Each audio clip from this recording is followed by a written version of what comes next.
అందరికీ నమస్కారం తెలియజేస్తూ మరొకసారి హిందూపుర నియోజకవర్గంలో మన వైఎస్ఆర్సీపీ కుటుంబము ప్రింట్ అండ్ ఎలక్ట్రానిక్ మీడియా ముందుకు వచ్చినాము. ముందుగా నేను కూటమి ప్రభుత్వాన్ని ఈరోజు ఒక విషయం తెలియజేస్తున్నాను. వాళ్ళకి మద్యం స్కీమ్ అనేది ఈరోజు వాళ్ళు చాలా విజయవంతంగా అన్ని చోట్ల తీసుకొచ్చినారు. విజయవంతమైంది.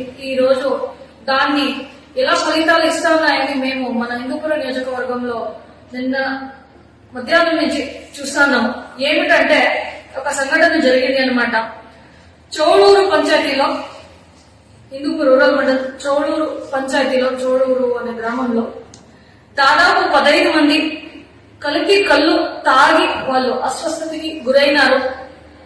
వాళ్ళు ఇక్కడ వైద్యం పొంది నిన్న సాయంత్రం ఏమో బెంగళూరు ఆసుపత్రికి బయలుదేరినారని మనకి విషయం తెలిసింది. పోయినప్పుడు వాళ్ళు ఎవరు మాట్లాడే అటువంటి పరిస్థితిలో వాళ్ళు లేరు. ఇది పరిస్థితి.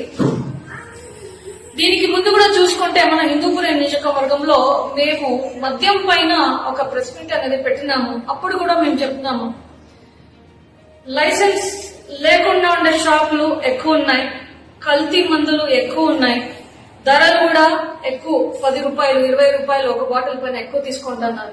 ఇదే కాకుండా ఈ నెల అక్టోబర్ 13వ తారీఖు కూడా మేము కల్తీ మందుల పైన ఒక ధర్నా చేసి ఎక్సైజ్ డిపార్ట్మెంట్ వాళ్ళకి రిక్విజిషన్ లెటర్ ఇచ్చి వచ్చినాం.